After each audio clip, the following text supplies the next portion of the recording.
마시던 커피잔을 내려놓고 조심스레 입을 열었다. 지훈아, 엄마가 물어볼 게 있는데 네, 말씀하세요. 너희 둘이 혹시 새 아파트 계약한 거 맞니?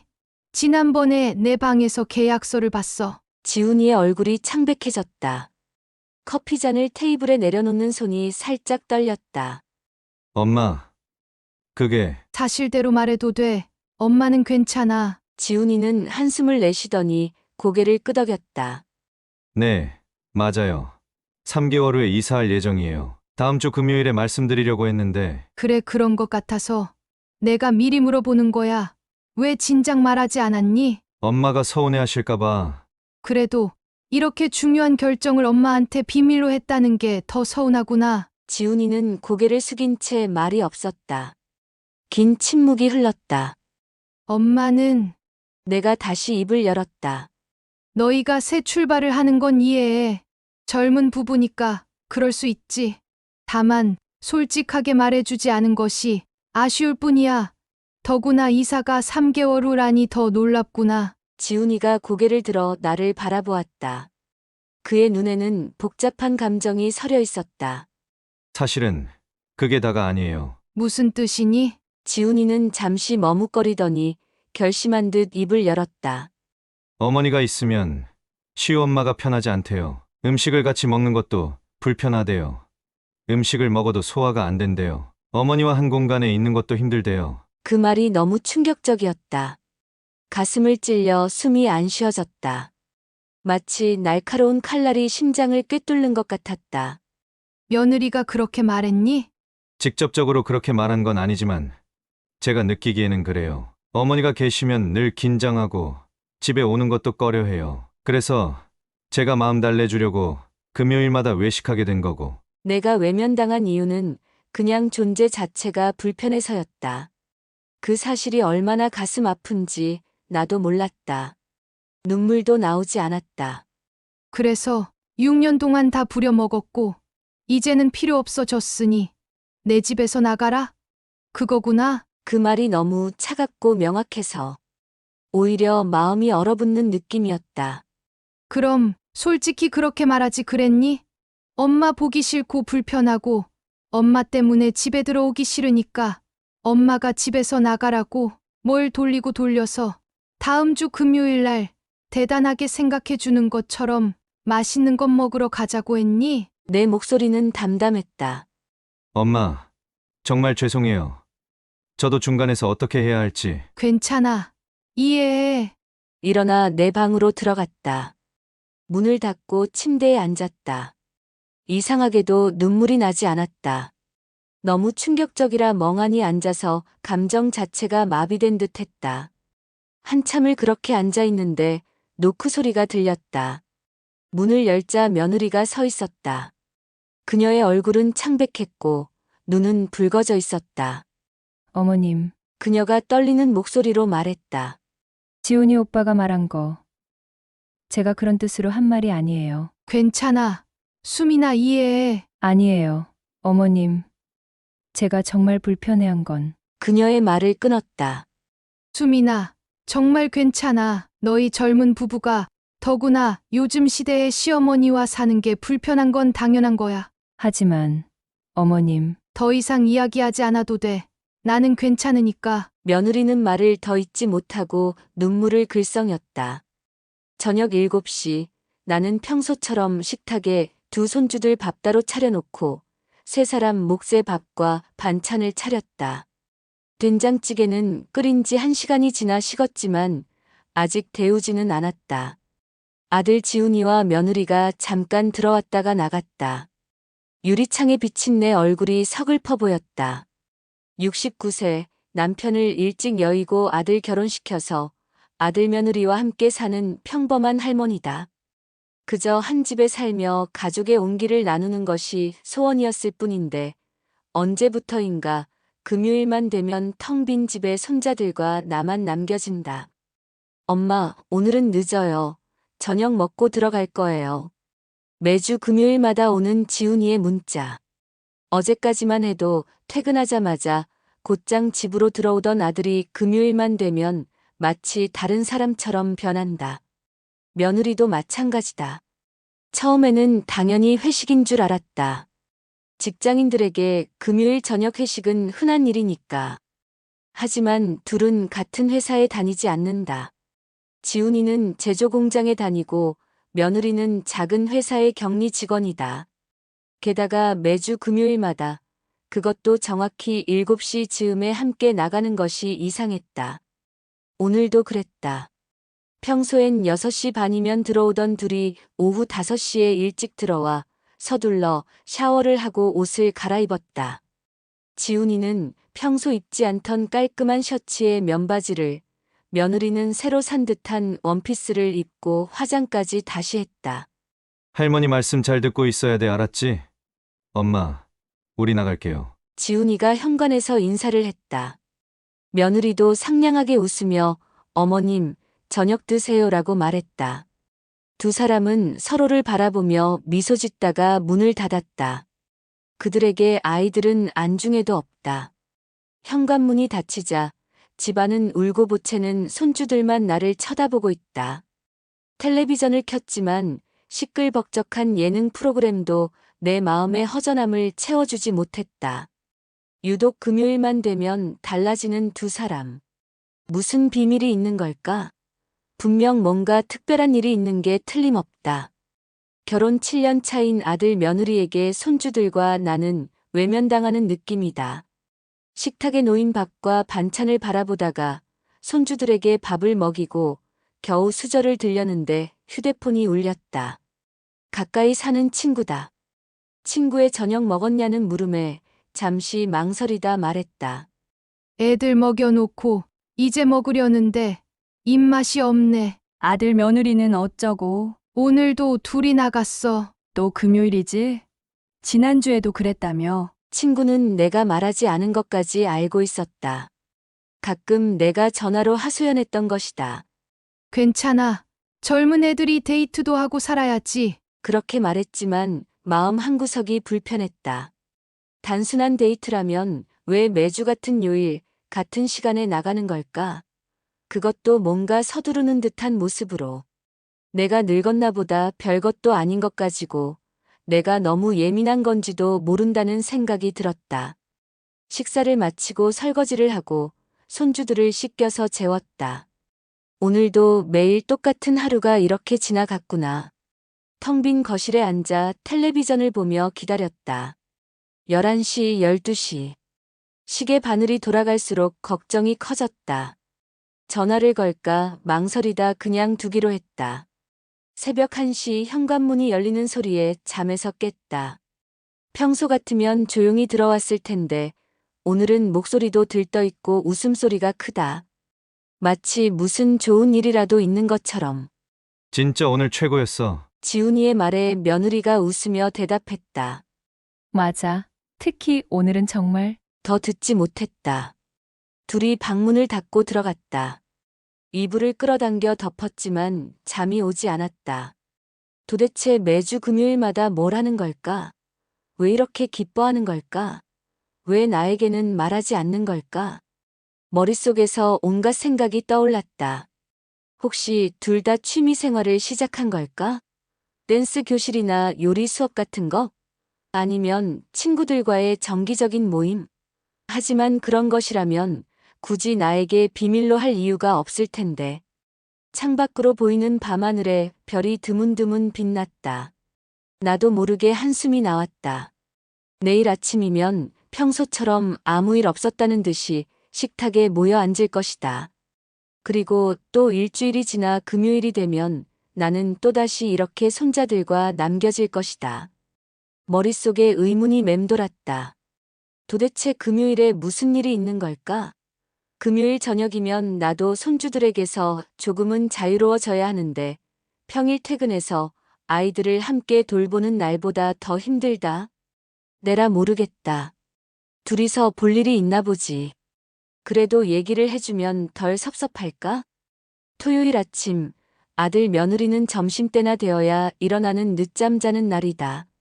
나는 여느 때와 마찬가지로 새벽 5시에 일어나 부엌으로 향했다. 커피 한 잔을 마시고는 습관처럼 아침 준비를 시작했다. 그때 5살 먹은 작은 손녀 시윤이가 깨서 내게 다가온다. 언제나처럼 아이에게 장난감을 풀어주고는 밥솥에 쌀을 씻어 넣고 국을 끓이기 시작했다. 어느새 큰 손자 시우도 일어났다. 손주들을 밥 먹이고 나도 한술 떴다.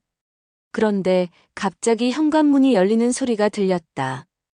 벌써 누가 일어났나 싶어 고개를 돌렸지만 현관에서 들리는 건 신발을 신는 소리였다.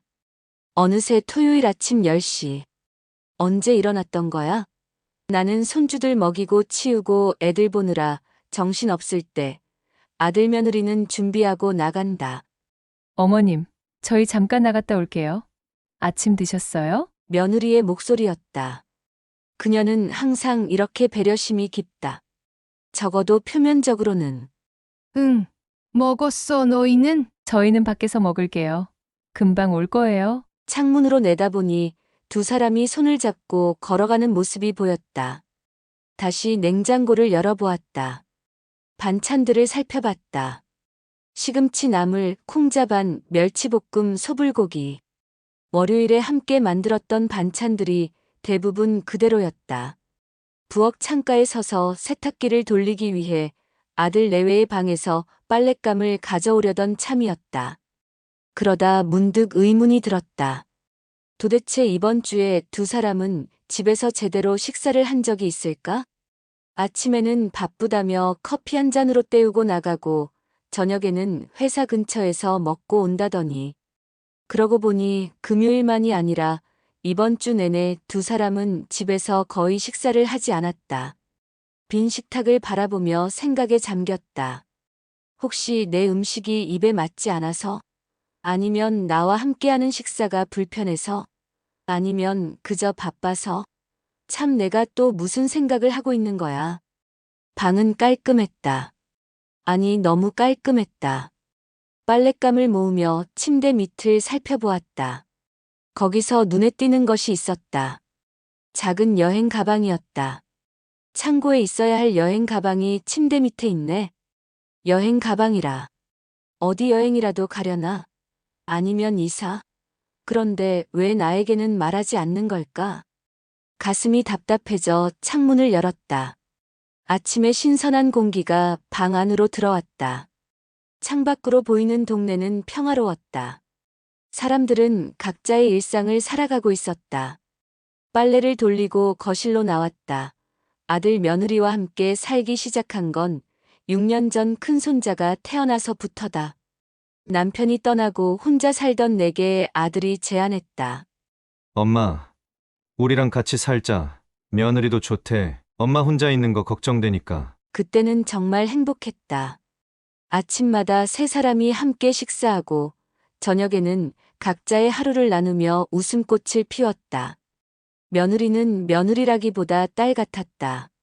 나의 요리를 칭찬하고. 그런데 언제부터였을까 이렇게 달라진 건. 3달 전? 넉 달 전? 분명 처음에는 미묘한 변화였다. 금요일 저녁에 한두 번 늦게 들어오더니 이제는 매주 반복되는 일과가 되었다. 부엌 창가에 서서 밖을 바라보았다.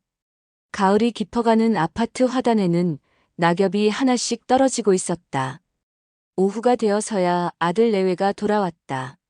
현관문이 열리는 소리에 나는 텔레비전에서 눈을 뗐다. 쇼핑백을 들고 들어오는 며느리, 그 뒤로 따라오는 지훈이. 두 사람의 얼굴에는 여유와 활기가 넘쳤다. 다녀왔습니다. 며느리가 상냥하게 인사했다. 어디 갔다 왔니? 나도 모르게 물었다. 아, 그냥 지훈이가 잠시 머뭇거렸다.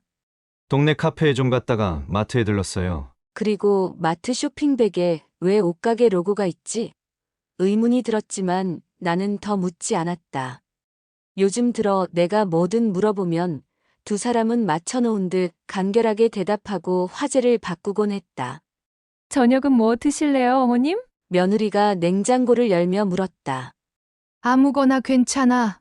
너희 먹고 싶은 거 해. 어머님 찬밥 있죠? 그럼 제가 간단하게 볶음밥 해볼게요. 아이들도 잘 먹으니까. 며느리가 앞치마를 두르고 요리를 시작했다. 나는 거실 소파에 앉아 이들을 지켜보았다. 지훈이는 며느리 곁에서 야채를 썰어주고 둘은 가끔 서로 눈빛을 주고받으며 즐겁다. 그래, 애들 저렇게 사이좋게 잘 사는데 저것도 복이지. 그동안 내가 무슨 생각을 한 건가 하는 생각이 들었다. 식탁에 마주 앉아 볶음밥을 먹기 시작했다. 얼마 만에 함께하는 식사인지 잘 생각이 나질 않는다. 맛있네. 침묵을 깨기 위해 말했다. 감사합니다. 며느리가 웃었다. 사실 유튜브에서 본 레시피예요. 어머님, 내일은 뭐 드시고 싶으세요? 지훈이가 물었다.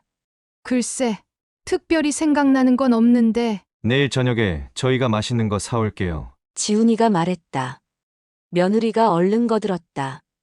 네. 어머님이 좋아하시는 장어구이 어때요? 장어구이?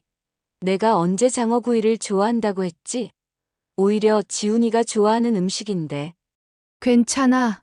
일부러 나가서 굳이 사오지 않아도 돼. 집에서 먹자. 아, 그게 지훈이가 며느리와 눈빛을 교환했다. 내일도 저희가 좀 늦을 것 같아요. 또 시작이다. 이제는 금요일뿐만 아니라 토요일, 일요일 저녁까지 일요일에도 무슨 일 있니? 참지 못하고 물었다.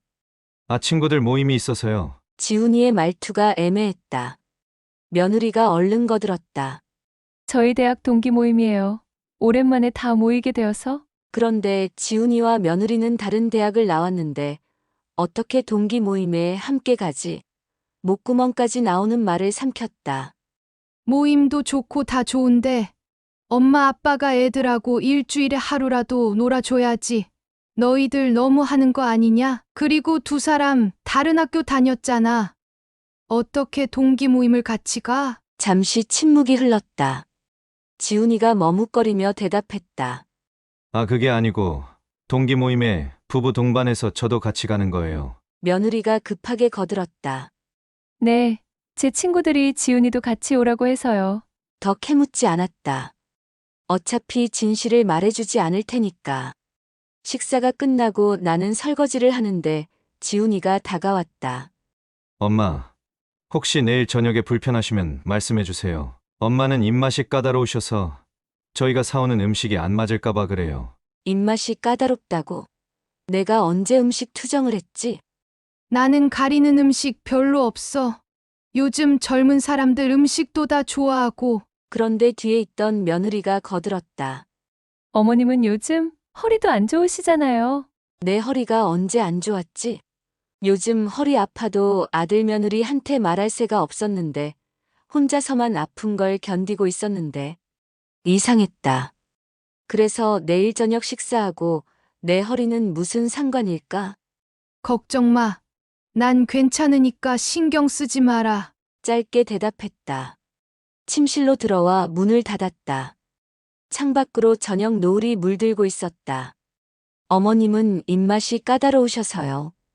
어머님은 늦게까지 기다리시면 힘드실까 봐요. 어머님은 시끄러운 곳이 불편하시잖아요. 어머님은 이런 음식 안 좋아하시잖아요. 그리고 매번 이어지는 말. 저희끼리 갔다 올게요. 어머님은 편하게 쉬세요. 저희가 알아서 할게요. 그 안에 손주들과 나를 위한 진심은 없는 것 같았다. 모두 나를 배제하기 위한 변명일 뿐이었다. 침대에 누워 천장을 바라보았다. 문득 며칠 전 우연히 들은 대화가 생각났다. 이제 어떻게 해야 할까? 지훈이의 목소리였다. 조금만 더 있다가 곧 결정될 거야. 며느리의 대답. 그때는 무슨 이야기인지 몰랐는데 이제 보니 모든 것이 연결되는 것 같았다. 그들은 뭔가 계획하고 있다. 방문 밖에서 두 사람의 웃음소리가 들렸다. 나는 이 집에서 손주 봐주는 보모, 그 이상, 그 이하도 아니었다. 점점 이방인이 되어가고 있었다. 나는 저들이 그들만의 시간을 보낼 때 손주들을 먹이고 씻기고 챙겨서 유치원에 보내고 끝날 시간 맞춰서 하원시키고 또 아이들의 땡깡 부리는 것 받아주고 먹이고 씻겨서 옷 갈아입히고 살림하고 매일 똑같이 끝도 없는 일 속에서 매일을 지쳐가고 있다. 하루 한 시간도 제대로 내 시간을 가질 수가 없다. 친구들은 이제는 잘 연락도 하지 않는다. 너는 손주들 보느라 바쁘잖아. 이번에는 우리끼리 만날게 하며 매번 친구들과의 모임이나 여행에 못 나가고 있다. 친구들과도 만난 지가 언제인지도 모르겠다. 일요일 아들 내외가 또다시 외출한 사이 손주들을 낮잠 재워놓고 집안일을 빨리 해야 한다. 나는 빨래를 하려고 세탁물을 분류하면서 지훈이의 셔츠를 집어들었다. 금요일 밤에 입고 나갔던 그 셔츠다. 주머니를 확인하는 것은 오랜 습관이었다. 주머니 속에서 종이 한 장이 나왔다. 접힌 영수증이었다. 펼쳐보니 이탈리안 레스토랑의 영수증이었다. 날짜는 바로 지난 금요일. 시간은 저녁 7시 30분. 그리고 주문 내역 2인 코스 요리 스페셜 29만 8천 원, 와인 6만 8천 원, 티라미수 18,000원 합계 38만 4천 원. 숨이 턱 막혔다. 거의 40만 원에 가까운 금액. 우리 가족의 일주일치 식비보다 많은 돈이었다. 그것도 단 두 사람의 한 끼 식사비다. 영수증을 손에 쥔 채 그 자리에 한동안 서 있었다. 2인 요리. 명백히 둘만의 식사였다. 그것도 아주 특별한 로맨틱한 저녁 식사. 속이 뻣뻣해졌다. 가슴이 답답하고 목이 메어왔다. 물론 젊은 부부가 데이트를 하는 건 당연한 일이다. 하지만 왜 이렇게 숨기듯 해야 했을까? 왜 나에게는 회식이에요. 친구 만나러 가요라고 말했을까? 그래, 나에게는 애들 맡겨놓고 편하게 데이트하고 싶겠지. 그래도 이건 너무 심한 거 아닌가? 영수증을 다시 보니 레스토랑 주소가 적혀 있었다. 강남의 한 고급 상권에 위치한 곳이었다. 이름도 생소했다. 마음이 복잡해졌다. 이것이 단순한 데이트라면 굳이 숨길 이유가 있었을까? 아니면 그저 나를 배려해서? 문득 든 생각이 있었다. 혹시 내가 너무 간섭을 많이 해서? 아들 내외의 사생활에 지나치게 관여해서 그들이 숨기게 된 걸까? 하지만 곧 그런 자책을 떨쳐냈다. 나는 그들의 시간을 존중해왔다. 함께 살면서도 그들만의 공간과 시간을 최대한 보장해주려 노력했다. 식사 시간 외에는 거의 간섭하지 않았고 그들의 대화에 끼어들지 않았다. 처음 함께 살자고 했을 때 외롭게 혼자 사는 엄마 걱정되어 함께 살자고 하는 줄 알고 자식 잘 키웠다고 생각했다. 그리고 친구들한테 은근히 자랑도 했다. 하지만 현실은 달랐다. 합가하자마자부터 나는 첫째 손자부터 내 차지가 되었다. 영수증을 휴지통에 넣으려다 문득 멈췄다. 그냥 아무 일도 없었던 것처럼 넘어갈 수도 있다. 하지만 그럴 수 없었다. 이제는 더 이상 모르는 척할 수 없었다. 이 영수증은 단순한 종이 한 장이 아니라 내게는 진실을 향한 첫 번째 단서였다. 영수증을 주방 테이블 위에 올려놓았다. 지훈이가 돌아오면 바로 볼 수 있는 위치였다. 나는 그가 어떤 설명을 할지 기다리기로 했다. 세탁기에 빨래를 넣고 버튼을 눌렀다. 물소리가 집안에 울려 퍼졌다. 마치 내 심장 박동 소리처럼 빠르고 불안정했다. 주방으로 돌아와 차를 한 잔 끓였다. 영수증이 테이블 위에서 나를 응시하고 있었다. 그 안에 적힌 숫자들이 모두 나를 비웃는 것 같았다. 차를 마시며 창밖을 바라보았다. 가을 햇살이 아파트 단지 안에 부서지고 있었다. 처음 함께 살기 시작했을 때는 가끔 주말이면 삼겹살을 구워 즐기곤 했다. 지훈이는 고기를 굽고 며느리는 상추를 씻고 나는 마늘장아찌, 깻잎장아찌, 양념장 등 밑반찬을 준비하던 그 시간들. 그때는 진짜 가족 같았다. 그런데 지금은 같은 지붕 아래 살지만 점점 멀어지는 마음의 거리. 핸드폰이 울렸다. 지훈이었다. 엄마, 저희 저녁 먹고 들어갈게요. 엄마, 드시고 싶은 거 있으세요? 아니, 나는 괜찮아. 담담하게 대답했다. 아, 그럼 편히 계세요. 저희 조금 이따 들어갈게요. 오늘도 어제 같은 도돌이표 신세다. 손주들 밥 챙겨서 먹이고 씻기고 재우고 요즘은 가끔은 이 집을 나가고 싶다는 생각이 든다. 다시 혼자 살던 그 집으로 돌아가고 싶다. 하지만 그럴 수 없는 이유가 있었다. 그 집은 이미 팔았고 그 돈으로 지훈이의 집 사는데 보태주었다. 지금 이 집은 내 이름으로 되어 있지만 사실상 지훈이와 며느리의 집으로 샀던 보금자리다. 내가 나가면 그들은 더 행복해질까? 아니면 오히려 불편해할까? 애들 봐줄 사람이 없어지는 거니까. 그동안 맘 편히 나에게 맡기고 다녔는데 그들이 진정으로 원하는 것은 무엇일까? 어느새 저녁이 되었다. 현관문이 열리는 소리가 들렸다. 다녀왔습니다. 며느리의 밝은 목소리였다. 깊은 숨을 들이마시고 주방으로 나갔다. 영수증은 여전히 테이블 위에 놓여 있었다. 지훈이가 영수증을 발견하는 데는 불과 몇 초밖에 걸리지 않았다. 그의 얼굴이 순간 창백해졌다.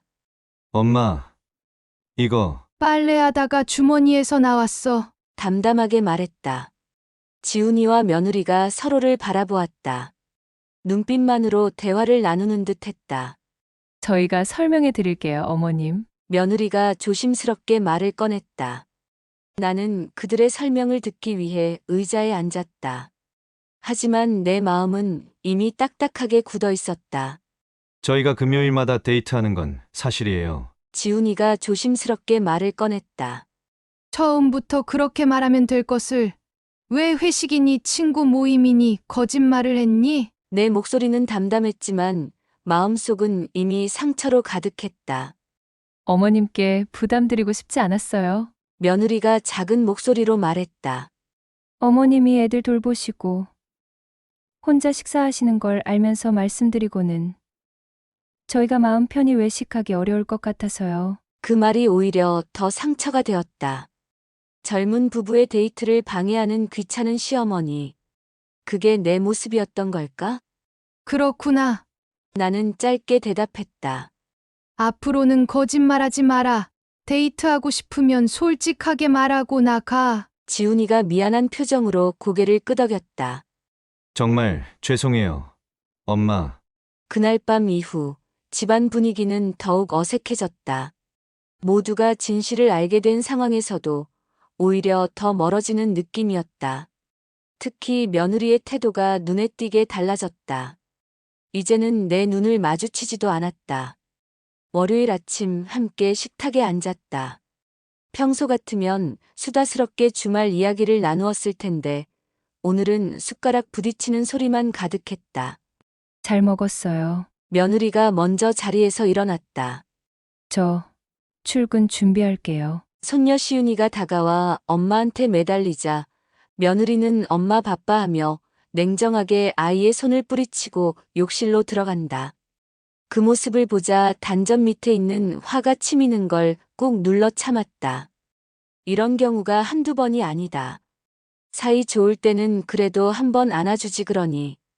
라고 했겠지만 말하지 않았다. 식사가 끝나고 설거지를 하려는데 며느리가 주방으로 왔다. 어머님, 제가 할게요. 그녀가 말했지만 그 목소리에는 예전의 따뜻함이 없었다. 괜찮아. 내가 할게. 내가 대답했다. 아니에요. 제가 할게요. 그녀가 고집했다. 결국 며느리가 설거지를 했고 나는 거실로 나왔다. 이제는 그마저도 어색해진 것이다. 화요일, 수요일이 지나도 상황은 나아지지 않았다. 오늘은 야근이에요. 혹은 친구랑 약속이 있어서요. 목요일 저녁 식사 준비를 하고 있는데 지훈이가 먼저 들어왔다. 며느리는? 내가 물었다. 곧 올 거예요. 회사에서 급한 일이 있대요. 식사 시간이 되어도 며느리는 오지 않았다. 결국 손주들과 아들하고만 밥을 먹었다. 지우 엄마가 아직도 그 영수증 일로 마음이 불편한가 보네. 내가 말했다. 너 한번 생각해봐. 내가 싫은 소리 한마디라도 했어? 너희들이 솔직히 말하지 않고 다니니까 솔직히 말해달라는 게 큰 잘못이니? 하루 이틀 아니고 내 집에서 이렇게 며느리 눈치 보면서 좌불안석이면 어떻게 사니 힘들었어. 나도 그렇고 너희들도 그렇고 뭐가 맘에 안 드는 일이 있으면 말을 하라고 했잖아. 지훈이가 숟가락을 내려놓았다. 아니에요. 엄마, 그냥 요즘 회사가 바빠서 그래요. 하지만 그의 눈빛은 다른 말을 하고 있었다. 뭔가 숨기고 있다는 것을. 밤10시 현관문이 열리는 소리가 들렸다. 며느리가 들어왔다. 다녀왔습니다. 그녀가 작은 목소리로 말했다. 밥 먹었니? 내가 물었다. 네, 회사에서 먹었어요. 그녀는 서둘러 방으로 들어갔다. 마치 나와 마주치는 시간을 최소화하려는 듯 했다. 금요일 아침이 밝았다. 아침 식사를 준비하는데 며느리가 화장을 하고 나왔다. 평소보다 훨씬 화려한 화장이었다. 지훈이도 출근 준비를 하며 평소보다 더 신경 써서 옷을 골랐다. 분명 오늘 저녁의 데이트를 위한 준비였다. 오늘도 조금 늦을 것 같아요. 괜찮으시죠? 이제는 거짓말 없이 솔직하게 말하는 것 같았다. 하지만 그 솔직함이 오히려 더 아팠다. 그래. 잘 다녀와. 오후가 되자 지훈이에게서 문자가 왔다. 엄마, 오늘 저녁에 지우 엄마랑 저녁 먹고 갈게요. 적어도 이제는 솔직하게 말해준다. 핸드폰을 들어 오랜 친구에게 전화를 걸까 생각했다. 하지만 이내 그만두었다. 무슨 말을 할 수 있을까? 새벽 1시에 현관문이 열리는 소리가 들렸다. 며느리의 속삭임이 들렸다. 토요일 아침, 늦잠을 자는 아들 내외와 달리 나는 평소처럼 일찍 일어났다. 식탁에 앉아 커피를 마시며 창밖을 바라보고 있는데 지훈이가 부스스한 모습으로 나왔다. 엄마, 벌써 일어나셨어요? 그가 하품을 하며 물었다. 응. 난 늘 이 시간에 일어나지. 커피 한 잔을 그에게 건넸다. 지훈이는 감사하다는 듯 미소를 지으며 커피를 받았다. 우리는 한동안 말없이 커피를 마셨다. 예전에는 이런 아침 시간이 편안했는데 지금은 뭔가 말하지 않은 것들이 공기 중에 떠다니는 것 같았다. 어제 재밌었니? 조심스럽게 물었다. 네. 오랜만에 좋은 레스토랑에서 식사했어요. 지훈이가 대답했다. 다시 침묵이 찾아왔다. 말을 꺼내야 할지 말아야 할지 망설였다. 아침 10시가 되자 며느리가 일어나 빵과 커피를 들고 거실로 향했다. 지훈이도 따라갔다. 그들은 거실 소파에 나란히 앉아 TV를 보며 아침을 먹었다. 나는 부엌에 혼자 남았다. 창밖으로 비가 내리기 시작했다. 흐린 토요일 아침, 마음도 함께 흐려졌다. 시간이 지날수록 아들 내외와의 거리는 더 멀어지는 것 같았다. 같은 공간에 있어도 마음은 이미 다른 곳에 있는 듯 했다. 이런 느낌이 처음은 아니었다. 매일 조금씩 하지만 확실하게 느껴지는 소외감. 그리고 월요일 아들 며느리는 출근하고 손주들도 모두 등원시켰다. 식사를 마치고 설거지를 하는데 문득 아들의 방에 가보고 싶다는 생각이 들었다. 처음에는 그 생각을 떨쳐냈다. 아들 내외에게 무슨 일이 있는 건 아닐까? 결국 조심스럽게 문을 열고 들어갔다. 방은 깔끔했다. 침대는 정돈되어 있고 옷장도 반듯했다. 그런데 책상 위에 다른 책들과 놓여있는 서류 한 장이 눈에 들어왔다. 아파트 분양 계약서. 새 아파트 분양 계약서였다. 날짜는 한 달 전이었다. 위치는 이 집에서 꽤 떨어진 신도시였다. 숨이 멎는 것 같았다. 아들 내외가 새 집을 계약했다는 것은 그들이 이사를 준비 중이라는 뜻이 아닌가. 이제 모든 것이 이해되기 시작했다. 매주 금요일의 외출은 아마도 새 집 인테리어나 가구를 보러 다니는 것일지도 모른다. 며느리가 눈을 피하는 이유, 둘이 자주 속삭이는 이유, 모든 것이 연결되었다. 그들은 내게 말하지 않고 새 출발을 준비하고 있었던 것이다. 계약서를 내려놓고 방을 나왔다. 다리가 후들거렸다. 거실 소파에 앉아 깊은 숨을 들이마셨다. 그럼 난 어떻게 되나? 다시 그 질문이 떠올랐다. 나는 이 집의 주인이자 지훈이의 어머니인데 그들은 왜 내게 말하지 않았을까? 왜 이렇게 중요한 결정을 숨겼을까? 한 가지 생각이 분명해졌다. 아이들도 어느 정도 커서 내년에는 학교 들어가고 그들은 나 없는 새 출발을 원하고 있다. 젊은 부부만의 공간, 시어머니가 없는 자유로운 삶. 가슴이 찢어지는 것 같았다. 남편을 잃고 의지하던 아들이 나를 부려먹기만 하고 이제는 쓸모가 없어진 나를 떠나려 한다. 저녁이 되어 아들 내외가 돌아왔다. 언제나처럼 밝은 표정으로 인사했지만 이제 그 미소가 다르게 보였다. 마치 비밀을 간직한 사람들의 미소처럼. 밥 먹었어? 내가 물었다. 네. 밖에서 먹고 왔어요. 지훈이가 대답했다. 다시 침묵이 찾아왔다. 텔레비전 소리만이 거실에 울려 퍼졌다. 잠자리에 들기 전 지훈이가 내 방을 노크했다. 엄마, 저희가 다음 주 금요일에 특별한 저녁 식사를 준비하려고 해요. 엄마도 함께하면 좋겠어요. 순간 가슴이 따뜻해졌다. 오랜만에 듣는 함께하자는 말이었다. 그래, 좋지. 나는 미소를 지었다. 그럼 다음 주 금요일에 맛있는 거 먹어요. 지훈이가 방을 나갔다.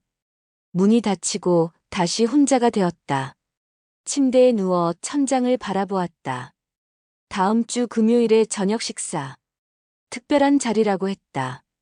혹시 그들이 이사 계획을 말하려는 건 아닐까? 마음의 준비를 해야 할지도 모른다. 그러던 어느 날 문득 딸 연정이가 보고 싶어졌다. 결혼해서 옆 동네 살고 있는 딸은 가끔 한 번씩 전화를 하는 게 전부였다. 서로 바쁘다는 핑계로 깊은 대화를 나누지 못했던 것이 후회되었다. 핸드폰을 들어 연정이의 번호를 눌렀다. 벨이 몇 번 울리고 딸의 목소리가 들렸다. 엄마? 웬일이야? 무슨 일 있어? 아니, 그냥 딸 목소리가 듣고 싶어서. 정말? 엄마가 먼저 전화하다니 무슨 좋은 일 있구나. 연정이의 밝은 목소리에 잠시 마음이 포근해졌다. 하지만 곧 눈시울이 뜨거워졌다. 딸, 엄마 좀 만나자. 시간 돼? 연정이가 잠시 당황한 듯 했다. 엄마, 무슨 일 있어? 목소리가 이상해. 아니, 그냥 얼굴 보고 싶어서. 지금 어디야? 집이야? 오빠랑 새언니는? 응. 집이야, 둘이 영화 보러 갔어. 잠시 침묵이 흘렀다. 연정이가 조심스럽게 물었다. 엄마, 정말 괜찮아? 뭔가 안 좋은 일 있는 것 같은데. 참았던 감정이 터져나왔다. 눈물이 볼을 타고 흘러내렸다. 연정아, 엄마, 왜 그래? 내가 지금 갈게. 아니, 그러지 마. 너, 너무 힘들어서 안 돼. 그냥 이야기만 좀 하자. 깊은 한숨을 내쉬고 마음을 가다듬었다. 그동안의 이야기를 간단히 몇 마디 딸에게 털어놓았다. 엄마, 연정이의 목소리가 떨렸다. 내가 자주 못 가서 미안해. 아니야. 내 탓이 아니야. 그래도 그건 아니지. 오빠랑 새언니가 어떻게 그럴 수 있어? 연정이의 목소리에 분노가 섞였다. 어제는 지훈이의 방에서 새 아파트 계약서를 봤어. 얘들 이사 갈 준비를 하고 있나 봐. 뭐라고? 오빠가 새 집을 구했다고? 엄마한테 말도 안 하고? 응. 아직 말 안 했어. 다음 주 금요일에 특별한 저녁 식사를 하자고 하더라. 아마 그때 말하려나 봐. 연정이가 잠시 말이 없었다. 그러다 갑자기 흐느끼는 소리가 들렸다. 엄마, 거기서 나와. 왜 그런 대접받으면서도 있어? 연정이의 울음 섞인 목소리에 내 마음도 무너졌다. 어디로 나가니? 이제 엄마 집은 여기밖에 없는데. 그럼 우리 집으로 와. 우리 집 작지만 엄마 방 만들어 줄게. 그럴 수 없어, 연정아. 넌 신혼이잖아. 내가 들어가면 너희 생활이 어려워질 거야. 그런 거 상관없어. 엄마가 이렇게 힘든데 어떻게 그냥 있어? 연정이의 울음소리가 전화기 너머로 들려왔다. 어린 시절 넘어져 무릎을 다쳤을 때처럼 서럽게 우는 소리. 걱정 마. 엄마는 괜찮아. 그저 속마음을 털어놓고 싶었어. 엄마, 내가 당장 오빠한테 전화할게. 도대체 무슨 생각으로 그러는지. 안 돼. 내가 급하게 말했다. 연정아, 그러지 마. 엄마가 너한테 이야기한 건 내 오빠한테 화내라고 한 게 아니야. 그냥 엄마 속상해서 몇 마디 할 때가 필요했어. 그래도 이건 너무해. 오빠가 어떻게 엄마를 이렇게 대할 수 있어? 연정아, 내 오빠도 이제 자기 가정이 있어. 젊은 부부가 시어머니랑 살면 불편한 점이 많을 거야. 그건 엄마도 이해해. 하지만 그래도 이렇게 엄마를 서럽게 하면 안 되지. 다음 주에 내가 갈게. 엄마 얼굴 보고 싶어. 괜찮아. 연정아, 무리하지 마. 엄마 걱정 말고 너도 일해야지. 얘기 들어줘서 고마워. 털어놓고 나니까 좀 낫네. 다음 주 금요일에 지훈이가 뭐라고 하는지 들어보고 이야기하자. 정말? 약속해? 만약 오빠가 엄마를 혼자 두겠다고 하면 절대 동의하시면 안 돼. 절대로. 연정이의 단호한 목소리에 조금 웃음이 나왔다. 항상 씩씩했던 내 딸은 어른이 되어서도 그 성격 그대로였다. 알았어. 약속할게. 통화를 마치고 핸드폰을 내려놓았다. 연정이와 이야기를 나누니 마음이 한결 가벼워졌다. 적어도 내 마음을 이해해주는 사람이 있다는 것만으로도 위로가 되었다. 아들 며느리가 밝은 얼굴로 들어왔다. 그들의 행복한 모습을 보니 연정이에게 전화한 것이 약간 후회되었다. 어쩌면 내가 너무 예민하게 반응한 건 아닐까? 그들도 나름의 이유가 있을 테고 나에게 미처 말하지 못한 상황이 있을 수도 있다. 저녁 먹었어? 내가 물었다. 네, 영화 보고 외식했어요. 그녀가 미소를 지으며 말했다. 나는 애써 미소를 지었지만 마음속으로는 불안했다. 특별한 날이라는 말의 의미가 무엇일까? 그들이 이사 간다는 발표를 할 날인가? 아니면 다른 무슨 계획이 있는 걸까? 연정이의 말이 떠올랐다. 하지만 마음 한편으로는 알고 있었다. 이제 이 집은 더 이상 내 집이 아니라는 것을. 비록 법적으로는 내 이름으로 되어 있지만 정서적으로는 이미 그들의 공간이 되어버렸다는 것을. 라면 하나를 끓여 먹고는 내 방으로 들어갔다. 연정이에게 문자를 보냈다. 딸, 오늘 이야기 들어줘서 고마워. 엄마는 괜찮으니까 너무 걱정하지 마. 연정이의 답장이 곧바로 왔다. 엄마 사랑해. 꼭 다음 주에 내가 갈게. 또 금요일이 찾아왔다. 냉장고에 있던 반찬으로 손주들 챙겨 먹이고 나는 간단히 저녁을 해결하고 텔레비전을 켰다. 요즘 인기 있다는 금요일 밤 드라마가 시작되고 있었다. 화면 속에서 펼쳐지는 가족의 모습이 너무나 행복해 보였다. 시어머니는 며느리를 진심으로 아끼고 며느리는 시어머니를 존경하며 아들은 두 사람 사이에서 행복해하는 모습. 문득 가슴이 아팠다. 저런 모습, 우리 가족도 한때는 그랬을 텐데. 며느리가 처음 결혼해서 왔을 때 나는 그녀를 어떻게 대했을까? 기억을 더듬어 보았다. 처음에는 분명 따뜻하게 맞이했다. 며느리가 좋아하는 음식을 신경 써서 하고 함께 시장에 가서 장을 보고 명절 음식도 함께 준비했다. 그녀의 생일에는 케이크를 사고 작은 선물도 준비했었다. 그런데 언제부터 달라졌을까? 내가 뭔가 잘못했던 걸까? 내가 나쁜 시어머니였던 걸까? 부엌에서 커피를 내리고 있는데 지훈이가 나왔다. 어색한 침묵 속에 그도 커피를 한 잔 따랐다. 어제 재밌게 놀았니? 내가 물었다. 네, 재미있었어요. 지훈이가 짧게 대답했다. 마시던 커피잔을 내려놓고 조심스레 입을 열었다. 지훈아, 엄마가 물어볼 게 있는데 네, 말씀하세요. 너희 둘이 혹시 새 아파트 계약한 거 맞니? 지난번에 내 방에서 계약서를 봤어. 지훈이의 얼굴이 창백해졌다. 커피잔을 테이블에 내려놓는 손이 살짝 떨렸다. 엄마, 그게 사실대로 말해도 돼. 엄마는 괜찮아. 지훈이는 한숨을 내쉬더니 고개를 끄덕였다. 네, 맞아요. 3개월 후에 이사할 예정이에요. 그래서 이 집도 내놔야 하고요. 다음 주 금요일에 말씀드리려고 했는데 그래, 그런 것 같아서 내가 미리 물어보는 거야.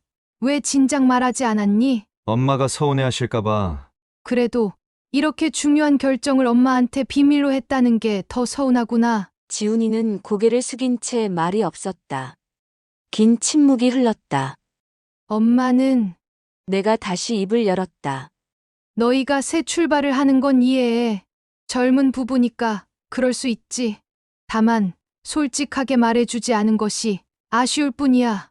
지훈이가 고개를 들어 나를 바라보았다. 그의 눈에는 복잡한 감정이 서려 있었다. 사실은 그게 다가 아니에요. 무슨 뜻이니? 지훈이는 잠시 머뭇거리더니 결심한 듯 입을 열었다. 어머니가 있으면 시엄마가 편하지 않대요. 음식을 같이 먹는 것도 불편하대요. 음식을 먹어도 소화가 안 된대요. 어머니와 한 공간에 있는 것도 힘들대요. 그 말이 너무 충격적이었다. 가슴을 찔려 숨이 안 쉬어졌다. 마치 날카로운 칼날이 심장을 꿰뚫는 것 같았다. 며느리가 그렇게 말했니? 직접적으로 그렇게 말한 건 아니지만 제가 느끼기에는 그래요. 어머니가 계시면 늘 긴장하고 집에 오는 것도 꺼려해요. 그래서 제가 마음 달래주려고 금요일마다 외식하게 된 거고. 내가 외면당한 이유는 그냥 존재 자체가 불편해서였다. 그 사실이 얼마나 가슴 아픈지 나도 몰랐다. 눈물도 나오지 않았다. 그래서 6년 동안 다 부려먹었고 이제는 필요 없어졌으니 내 집에서 나가라? 그거구나. 그 말이 너무 차갑고 명확해서 오히려 마음이 얼어붙는 느낌이었다. 그럼 솔직히 그렇게 말하지 그랬니? 엄마 보기 싫고 불편하고 엄마 때문에 집에 들어오기 싫으니까 엄마가 집에서 나가라고 뭘 돌리고 돌려서 다음 주 금요일 날 대단하게 생각해 주는 것처럼 맛있는 것 먹으러 가자고 했니? 내 목소리는 담담했다. 엄마, 정말 죄송해요. 저도 중간에서 어떻게 해야 할지. 괜찮아. 이해해. 일어나 내 방으로 들어갔다. 문을 닫고 침대에 앉았다. 이상하게도 눈물이 나지 않았다. 너무 충격적이라 멍하니 앉아서 감정 자체가 마비된 듯 했다. 한참을 그렇게 앉아 있는데 노크 소리가 들렸다. 문을 열자 며느리가 서 있었다. 그녀의 얼굴은 창백했고 눈은 붉어져 있었다. 어머님, 그녀가 떨리는 목소리로 말했다. 지훈이 오빠가 말한 거. 제가 그런 뜻으로 한 말이 아니에요. 괜찮아. 수민아 이해해. 아니에요. 어머님, 제가 정말 불편해한 건 그녀의 말을 끊었다. 수민아, 정말 괜찮아. 너희 젊은 부부가 더구나 요즘 시대의 시어머니와 사는 게 불편한 건 당연한 거야. 하지만 어머님, 더 이상 이야기하지 않아도 돼. 나는 괜찮으니까. 며느리는 말을 더 잇지 못하고 눈물을 글썽였다. 나는 강한 척하며 미소를 지었지만 내 마음은 이미 부서져 내리고 있었다. 그날 이후 집안 분위기는 더욱 냉랭해졌다. 아들 내외는 내 눈치를 보며 조용히 지냈고 존재 자체가 불편한 사람, 그것이 내가 된 현실이 너무 고통스러웠다. 아니, 내가 희생한 6년의 내 인생이 아깝고도 아까웠다. 다음 주 금요일의 특별한 저녁 식사가 어떤 의미인지 이제는 확실히 알게 되었다. 그들은 공식적으로 이사 계획을 알리고 나를 떠나겠다고 할 것이다. 그리고 나는 또다시 혼자가 될 것이다. 목요일 밤 나는 조용히 짐을 챙기기 시작했다. 많지 않았다. 옷가지 몇 벌, 화장품 몇 개, 69년 인생이 이렇게 간단할 줄은 몰랐다. 어제 부동산에 전화해 작은 고시원 방을 구했다. 지하철역 근처, 월세 35만 원의 좁은 공간. 그곳이 이제 당분간 내 새로운 집이 될 것이다. 금요일 새벽 5시 나는 조용히 일어났다. 마지막으로 방을 둘러보며 깊은 숨을 들이마셨다. 오늘은 이 집을 떠날 날이다. 침대는 그대로 두고 화장대 위의 소품들을 마지막으로 가방에 넣었다. 옷장에 걸린 몇 벌의 옷을 챙기고 서랍 깊숙이 숨겨두었던 통장과 도장을 확인했다. 손에 든 것은 몇 가지 짐뿐이지만 마음은 무거웠다. 이 집에서의 마지막 순간이다. 아들 가족과 함께 가족이라는 허울 좋은 가면에 쌓여 웃고 울었던 추억이 깃든 곳. 하지만 이제는 나를 불편한 존재로 여기는 사람들과 함께할 이유가 없었다. 부엌으로 향했다. 어젯밤 마지막으로 정성스럽게 준비해둔 반찬들을 냉장고에서 꺼내 식탁 위에 가지런히 놓았다. 김치, 된장찌개, 나물 몇 가지, 작은 메모지에 짧게 적었다. 찌개 데워서 밥들 먹어라. 더 길게 쓰고 싶은 말은 많았지만 모두 삼켰다. 나 없이 지내는 게 불편하다고. 곧 알게 될 거야. 그 생각만으로도 충분했다. 오늘부터는 손주들 유치원도 너희들이 알아서 챙겨야 할 거야. 잘 살아라. 현관문을 열기 전 마지막으로 집 안을 둘러보았다. 손주들의 장난감이 아직 거실 한쪽에 흩어져 있고 벽에 걸린 가족 사진에는 모두가 웃고 있었다. 그 웃음이 얼마나 진실했는지는 이제 중요하지 않았다. 조용히 현관문을 닫고 택시에 올랐다. 운전사에게 미리 알아둔 고시원 주소를 말했다. 창밖으로 떠오르는 아침 해를 바라보며 생각했다. 이 집을 떠나는 것은 패배가 아니다. 오히려 새로운 시작이다. 내 통장에는 아들 내외가 모르는 적지 않은 돈이 있다. 남편이 남긴 보험금과 평생 아껴 모은 돈. 그리고 이 집의 명의는 여전히 내 앞으로 되어 있다. 고시원에 도착해 짐을 풀었다. 작은 공간이지만 이제 이곳이 나의 자유로운 성이다. 누구의 눈치도 보지 않고 온전히 나를 위한 시간을 보낼 수 있는 곳. 오늘 첫 번째로 한 일은 은행에 가서 지훈의 자동이체 계좌를 변경하는 것이었다. 그 둘은 내가 얼마나 많은 것을 지원해주고 있었는지 미처 깨닫지 못했다. 생활비, 보험료, 아이들 학원비까지. 내가 도맡아 해결했던 모든 것들이 이제 그들의 몫이 될 것이다. 두 번째로 한 일은 딸에게 전화하는 것이었다.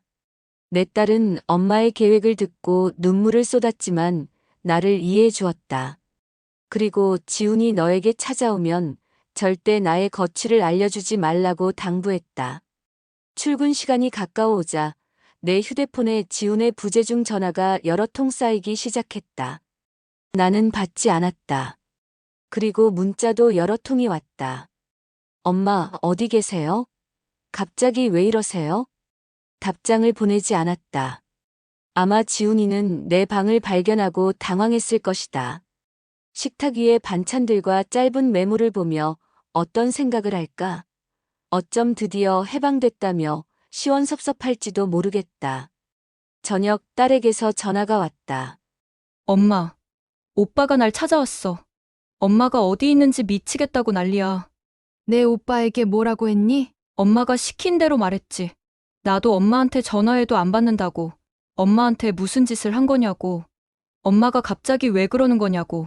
고마워, 딸. 전화를 끊고 창밖을 바라보았다. 작은 창으로 보이는 하늘에 별이 떠오르고 있었다. 지난 몇 년간 아들 내외와 손주들을 위해 헌신했던 시간들이 생각났다. 그 모든 것이 내게는 내 새끼들 챙기고 돌보는 일이고 사랑이었지만 그들에게는 불편함이었을 뿐이라니. 이제 금요일마다 그들은 마음껏 데이트할 수 있을 것이다. 매일이 금요일처럼 자유로울 수 있을 것이다. 하지만 그 자유에는 분명 대가가 따를 것이다. 밤이 깊어갔다. 작은 전기밥솥에 쌀을 씻어 넣고 한 사람 분량의 밥을 지었다. 간단한 반찬으로 저녁을 해결하며 생각했다. 이게 나의 새로운 일상이 될 것이다. 외롭지만 적어도 누구의 눈치도 보지 않는 평화로운 시간. 침대에 누워 다음 주 월요일 계획을 세웠다. 은행에 가서 남은 재산도 정리하고 지훈이가 모르는 계좌로 옮길 것이다. 집 명의는 그대로 두되 법적으로 이사 나갈 때까지 몇 달이라도 월세 계약서를 작성할 것이다. 그렇게 되면 아들 며느리는 집을 팔아서 새로 산 집 중도금 잔금을 치르려 했을 텐데 그냥 주지는 않을 것이다. 그리고 딸이 제안한 작은 전통 카페 일도 도와줄 생각이다. 이제 나는 누구의 불편한 존재가 아닌 나 자신의 주인이 될 거야. 그 생각만으로도 마음이 가벼워졌다. 진짜 복수는 이제 시작이다.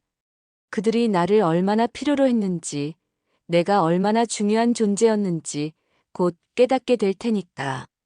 토요일 아침, 고시원에서의 두 번째 날이다. 작은 쪽문으로 들어오는 햇살에 눈을 떴다. 몸이 조금 뻐근했지만 마음은 평온했다. 어제 은행에서 모든 일을 처리했기 때문이다. 지훈이와 수민이의 주택대출 이자, 아이들 학원비, 수민이의 피부과 전기관리비, 지훈이의 차할 부금, 그리고 여러 보험료까지. 모두 내 계좌에서 자동이체로 빠져나가던 것들이다. 평생 꼬박꼬박 모은 내 돈이었지만 아들 내외를 위해 기꺼이 부담했던 비용들. 어머님께서 모든 걸 해주시니 우리는 월급을 전부 저축할 수 있어요. 학가 후 며느리의 말이 생각났다. 그때는 그 말이 고마움인 줄 알았다. 하지만 이제 보니 단지 편리함이었을 뿐이다. 휴대폰이 진동했다. 지훈이의 전화다. 받지 않았다. 대신 은행 앱을 열어 계좌 상태를 확인했다. 큰 금액을 어제 새로 만든 계좌로 모두 이체했다. 원래 계좌는 영원이 됐다. 바로 그 계좌에서 모든 자동이체가 설정되어 있었다. 시계는 오전 9시를 가리키고 있었다. 아마 며느리는 평소처럼 통장을 확인하다가 모든 자동이체가 실패한 알림을 보게 될 것이다. 그리고 곧 패닉에 빠질 것이다. 다시 휴대폰이 울렸다. 이번에는 며느리였다. 역시 받지 않았다. 잠시 후 문자가 왔다. 어머니, 제발 전화 좀 받아주세요. 통장에 무슨 일이 있나 봐요. 답장을 보내지 않았다. 대신 따뜻한 차 한 잔을 마시며 창밖을 바라보았다. 내 인생 69년 만에 처음으로 오롯이 나를 위한 시간을 가지는 아침이었다. 오후가 되자 지훈이에게서 문자가 쏟아지기 시작했다. 엄마, 무슨 일 있으세요?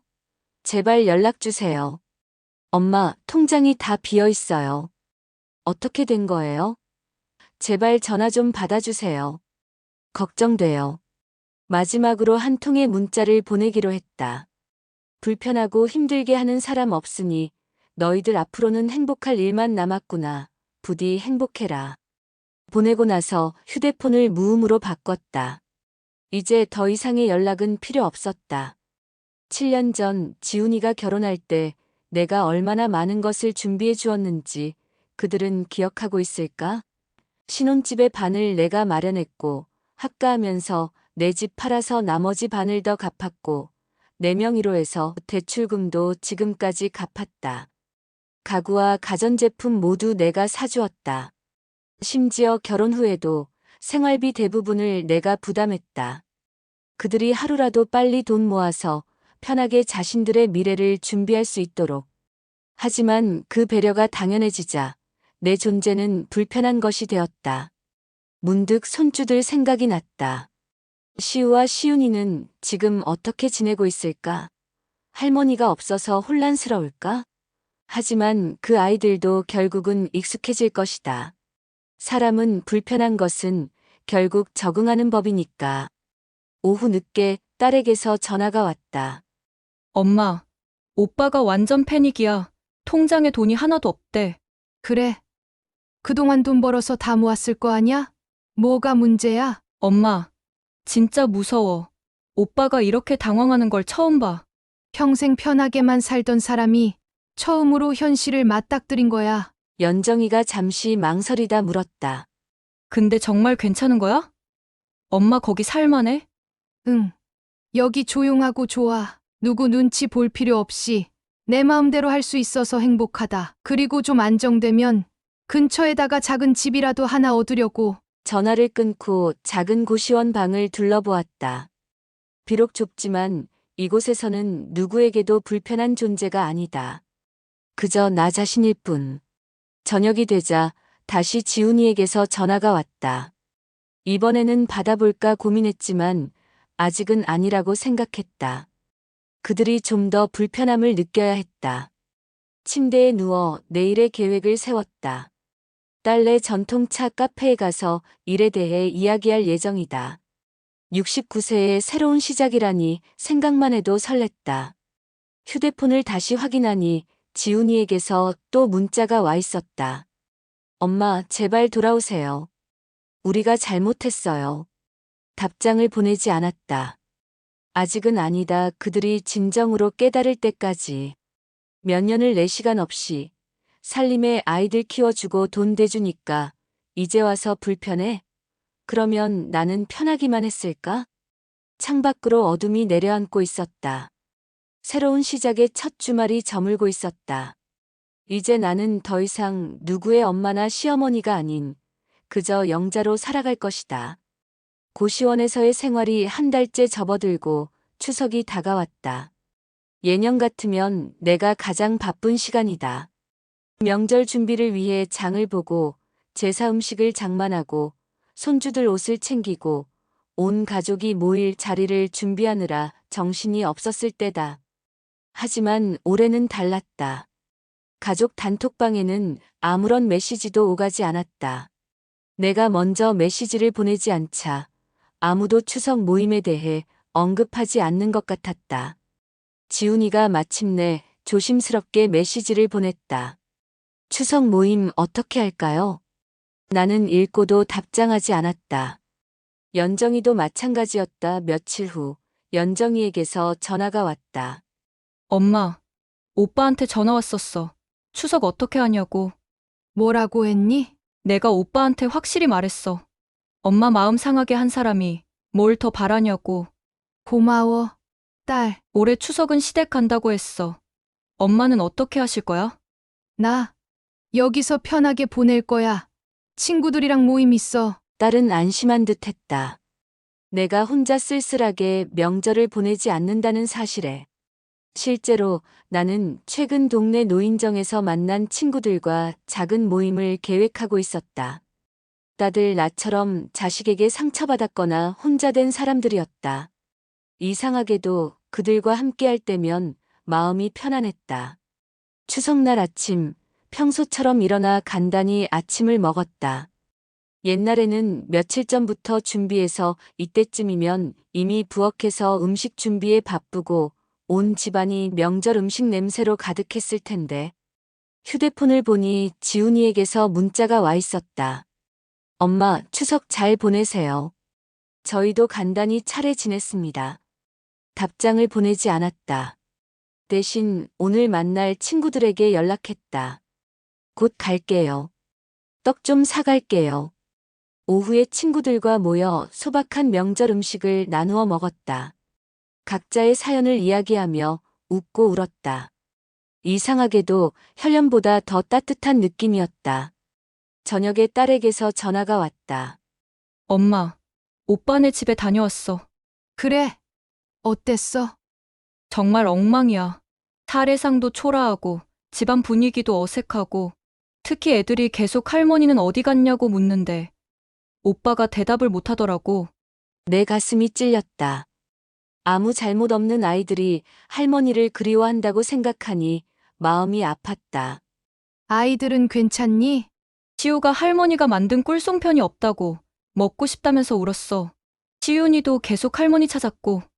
잠시 침묵이 흘렀다. 엄마, 오빠네 집에 가니까 정말 뭔가 중심이 사라진 것 같았어. 명절 분위기도 하나도 없고 다들 어색하게 앉아만 있고 엄마가 얼마나 그 집의 중심이었는지 이제야 알 것 같아. 그 말을 듣고 나는 생각에 잠겼다. 내가 그토록 중요한 존재였는데 왜 그들은 내 자리를 소중히 여기지 않았을까? 나를 불편한 존재로 여기기 전에 내가 얼마나 많은 것을 지탱하고 있었는지 알았더라면. 엄마, 언제 월세 계약서 보낸다고 했지? 추석 연휴 지나고 바로 보낼 거야. 이제 그들도 충분히 느꼈을 테니까. 전화를 끊고 창밖을 바라보았다. 추석 보름달이 밝게 빛나고 있었다. 문득 지훈이네 집은 어떤 모습일지 상상했다. 손주들을 어떻게 재우고 있을까? 시우는 무서운 꿈을 꾸면 항상 나를 찾았는데 오늘 밤은 누가 그 아이를 안아줄까? 잠시 마음이 약해졌지만 다시 마음을 다잡았다. 참아야 해. 그들이 진정으로 깨달을 때까지. 추석이 지나고 2주가 더 흘렀다. 지훈이를 부르고 근처 부동산에 가서 월세 계약서를 작성했다. 월세 계약까지 하고 나자 아들 며느리는 그야말로 제정신이 아닌 듯 했다. 새 생활에 점점 적응해 가고 있었다. 딸의 작은 전통 카페에서 오전에 일하기 시작했고, 오후에는 노인정에서 새로 시작한 합창단 활동도 즐겁게 참여했다. 문득 지훈이가 어렸을 때 모습이 떠올랐다. 열이 나서 끙끙 앓던 그 아이를 밤새 안고 있던 기억, 첫 시험에서 100점 받아와 자랑하던 모습, 고등학교 졸업식 날 엄마 고마워요라고 적힌 카드를 건네주던 순간. 내 아들이다. 애지중지 내가 키운 소중한 아들. 비록 지금은 서로에게 상처를 주고 있지만 언젠가는 다시 따뜻한 마음으로 서로를 보듬어 줄 때가 있을까? 아니다. 그런 기대는 하지도 말아야 한다. 나도 이제는 자식들을 내려놓을 때가 되었다. 그도 내 자식이기 이전에 벌써 한 가정의 가장이다. 그걸 인정해야 한다. 그리고 얼마나 남았을지 모르는 내 인생을 하루라도 주인공처럼 살아야 한다. 내가 늦게나마 깨달은 그것이 진리이다.